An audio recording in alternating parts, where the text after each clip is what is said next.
Dinsdagochtend is een grote bruindoed gebroken bij een steenfabriek gelegen in het boetegebied tussen Kessel en Neer.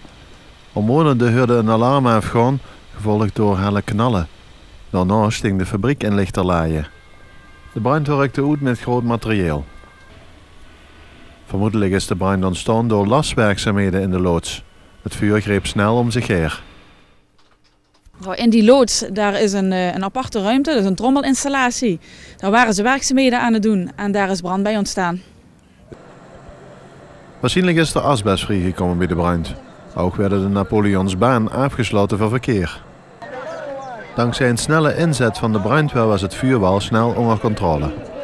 Op de loods zit een asbestdak.